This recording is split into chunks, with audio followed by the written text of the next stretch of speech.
നാം നിൽക്കുന്ന നിൽപ്പിൽ നിന്നുകൊണ്ട് വിൽ റീഡ് Psalm 61, 61-ാം സങ്കീർത്തനം നമുക്ക് വാക്യമായി വായിച്ച ദൈവത്തെ സ്തുതിക്കാമല്ലോ. Read Psalms 61 റെസ്പോൺസീവ്ലി. 61-ാം സങ്കീർത്തനം നമുക്ക് വാക്യമായി വായിച്ച് ദൈവത്തെ മഹത്വപ്പെടുത്താമല്ലോ. ദൈവമേ, എന്നെ നിലവിളി കേൾക്കണമേ, എന്നെ പ്രാർത്ഥന ശ്രദ്ധിക്കണമേ.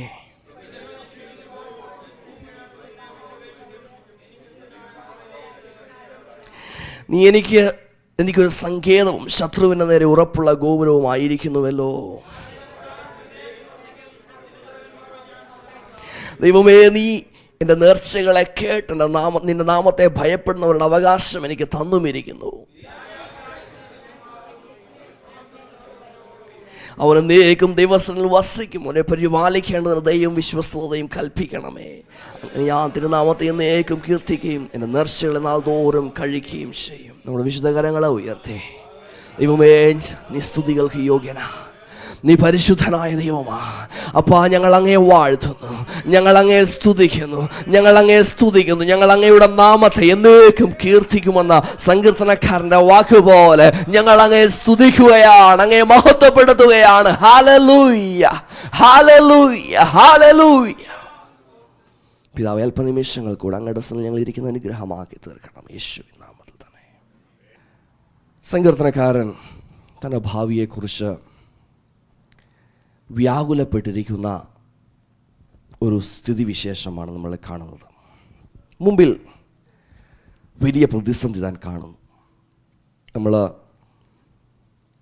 ഒരു ഹറിക്കെയിൻ്റെ വാണിങ്ങോ അല്ലെങ്കിൽ അതുപോലെ എന്തെങ്കിലും ഒന്ന് കേട്ടിട്ട് നമ്മൾ ആ സമയത്ത് വെളിയിലേക്ക് ഇറങ്ങി നോക്കുമ്പോൾ കാറ്റടിക്കുന്നതൊക്കെ കാണുമ്പോൾ നമുക്ക് മനസ്സിലാവും, അയ്യോ ഓൾറെഡി കാറ്റ് വന്നു കഴിഞ്ഞു, മഴ വന്നു കഴിഞ്ഞു. നമുക്ക് പെട്ടെന്ന് ആ ഒരു ഫീലിംഗ് ഉണ്ടാകും, നമുക്ക് പിടിച്ചു നിർത്താൻ കഴിയത്തില്ല, നമ്മൾ എന്ത് ചെയ്യും എന്നുള്ളൊക്കെ ആ ചോദ്യം നമുക്കുണ്ടാകും. എന്ന് പറഞ്ഞതുപോലെ സങ്കീർത്തനക്കാരൻ തൻ്റെ ജീവിതത്തിൽ തന്നെ വെളിയിലേക്ക് നോക്കുമ്പോൾ, തൻ്റെ ജീവിതത്തിൻ്റെ അനുഭവങ്ങളിലേക്ക് നോക്കുമ്പോൾ, ഭാവിയിലേക്ക് നോക്കുമ്പോൾ ഒരുപാട് പ്രതിസന്ധികൾ കണ്ട്, ഒരുപാട് വേദനകൾ കണ്ട്, ഭാവിയെക്കുറിച്ച് വലിയ ആശങ്കയോടെ ആയിരിക്കുന്ന ഒരു സ്ഥിതിവിശേഷത്തിൽ താൻ എഴുതിയ ഒരു സങ്കീർത്തനമാണിത്.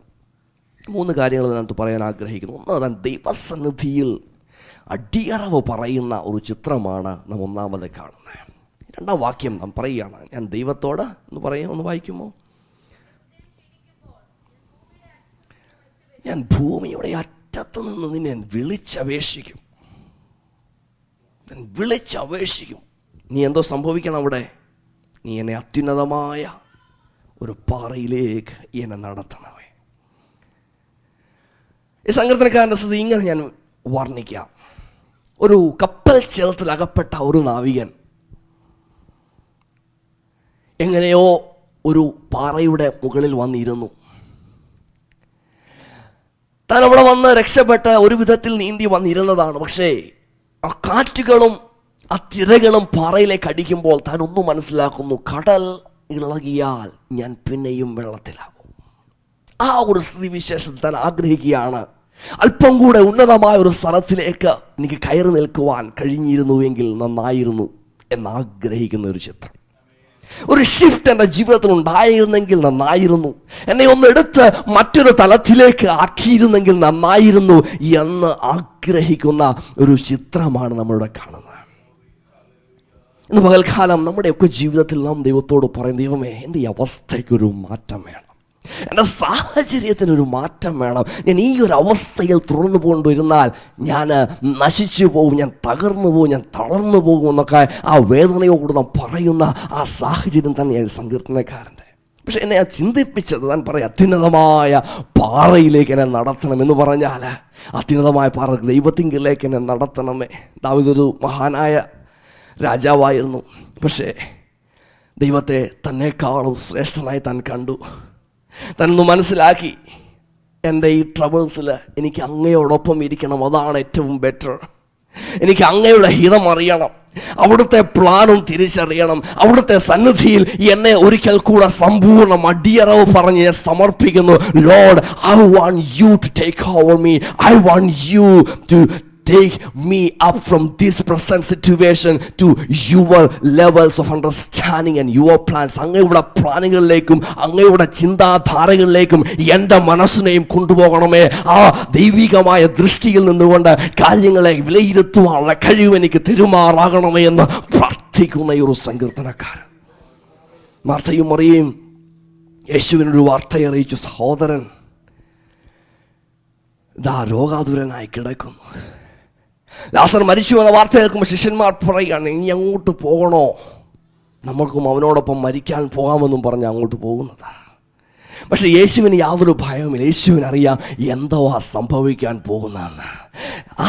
ആ ഒരു വസ്തുതയാ നമുക്കും ഈ ദിവസങ്ങൾ ആവശ്യം. നമ്മുടെ ടർബുലന്റ് ജീവിതത്തിലെ പ്രശ്നങ്ങളുടെ മധ്യത്തിൽ ദൈവത്തിൻ്റെ ആ പ്ലാൻ ഒന്ന് കാണാൻ കഴിഞ്ഞിരുന്നു എങ്കിൽ, ദൈവത്തിൻ്റെ ആ ലെവലിലൊന്ന് ചിന്തിക്കുവാൻ കഴിഞ്ഞിരുന്നു എങ്കിൽ നമ്മൾ എത്രമാത്രം ആശ്വാസത്തോടെ സന്തോഷത്തോടെ മുമ്പോട്ട് പോകും. ഇന്ന് പകൽക്കാലം നമുക്ക് ദൈവം നമ്മുടെ പ്ലാനൊക്കെ ഒന്ന് അടിയറവ് പറഞ്ഞിട്ട്, ദൈവമേ അങ്ങയുടെ ഇഷ്ടത്തിനു വേണ്ടി വിടുന്നു, അങ്ങയുടെ പ്ലാനുകളിൽ ഞാൻ ആയിരിക്കുവാൻ, അങ്ങയുടെ കാഴ്ചപ്പാടുകൾ കാര്യങ്ങളെ കാണുവാൻ, അവിടുത്തെ ദൃഷ്ടിയിൽ കാര്യങ്ങളെ നോക്കുവാൻ തക്കവണ്ണം എന്നെ അങ്ങയുടെ സന്നിധിയിൽ സമർപ്പിക്കുന്നു. അത്യുന്നതമായ പാറയിലേക്ക് എന്നെ നടത്തണം എന്ന സങ്കീർത്തനക്കാരൻ പ്രാർത്ഥിച്ചതുപോലെ നമുക്കും പ്രാർത്ഥിക്കാം. ദൈവമേ ആ ഉന്നതമായ ആ ലെവലിൽ നിന്ന് ചിന്തിക്കുവാൻ ഞങ്ങളെ സഹായിക്കുമാറാകണമേ.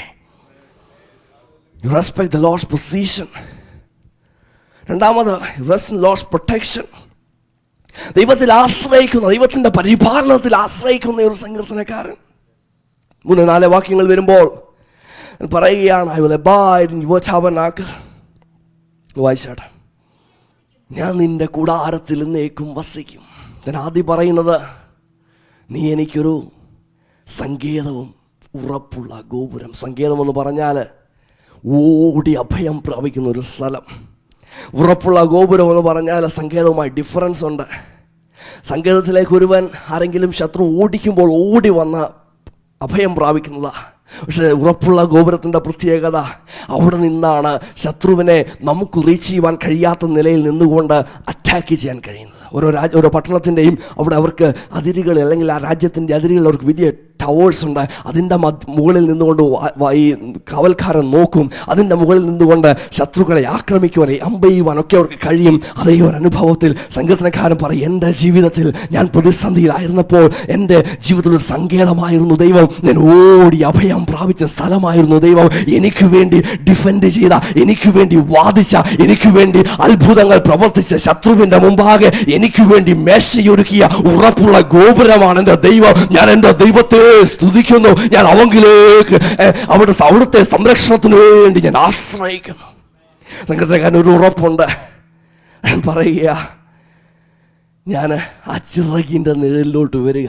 ഒരു കോഴി തൻ്റെ കുഞ്ഞിനെ, ഒരു കോഴിക്കുഞ്ഞ് ആ ചിറകിൻ്റെ അടുത്തോട്ട് വന്നാൽ കോഴി ഓടിച്ചു വിടത്തില്ല. ഒരു പുള്ളോ പരുന്തൊക്കെ വരുമ്പോൾ പെട്ടെന്ന് വിരിച്ച് അതിനെ അകത്തോട്ട് കയറ്റി വിടും. തനിക്കൊരു ഉറപ്പുണ്ട്, ഞാൻ ഓടി വരുമ്പോൾ എന്നെ തള്ളിക്കളയാത്തൊരു ദൈവത്തെ ഞാൻ സേവിക്കുന്നത്. എൻ്റെ പ്രാർത്ഥനാ വിഷയവുമായിട്ട് ഞാൻ ഓടി അങ്ങോട്ട് ചെല്ലുമ്പോൾ നീ പോടാ എന്ന് പറഞ്ഞ് ഓടിച്ചു വിടുന്ന ഒരു ദൈവത്തെ അല്ല ഞാൻ സേവിക്കുന്നത്. എൻ്റെ പ്രാർത്ഥനാ വിഷയവും എൻ്റെ കണ്ണീരുമായി ഞാൻ എൻ്റെ ദൈവത്തിൻ്റെ സന്നിധിയിൽ മുഴങ്കാൽ മടക്കുന്ന നിമിഷം തന്നെ എനിക്ക് വേണ്ടി പ്രാർത്ഥനയുടെ മറുപടിയും അയക്കുന്ന ഒരു ദൈവത്തെയാണ് ഞാൻ സേവിക്കുന്നത്. ദൈവമേ, അങ്ങയുടെ പരിപാലനത്തിൽ ഞാൻ ആശ്രയിക്കുന്നു, അങ്ങയുടെ പരിപാലനത്തിൽ ഞാൻ സന്തോഷിക്കുന്നു, അങ്ങയുടെ പരിപാലനത്തിൽ ഞാൻ വിലീനം ചെയ്യുന്നു എന്ന് സങ്കീർത്തനക്കാരോടൊപ്പം നമുക്ക് പറയാൻ കഴിയുമോ? മൂന്നാമത്, കർത്താവിൻ്റെ പ്രൊവിഷൻസിൽ ആനന്ദിക്കുന്ന, ദൈവത്തെ ആരാധിക്കുന്ന ഒരു ചിത്രം. Reflect on Lord's provisions and worshipping him. 8-ാം വാക്യം പറയുമ്പോൾ പറയുക, 8-ാം വാക്യം, ദൈവമേ ഞാൻ അങ്ങയുടെ നാമത്തെ കീർത്തിക്കും. 3-ാം വാക്യത്തിൽ പറയുകയാണ്, ഞാൻ അങ്ങയുടെ കൂടാരത്തിൽ, ദൈവത്തിൻ്റെ കൂടാരത്തിൽ, ടാബർനാക്കിളിൽ, സമാഗമന കൂടാരത്തിൽ എന്തുവാ സംഭവിക്കുന്നത്? അവിടെ ദൈവത്തെ ആരാധിക്കുന്ന അനുഭവങ്ങളാണ്.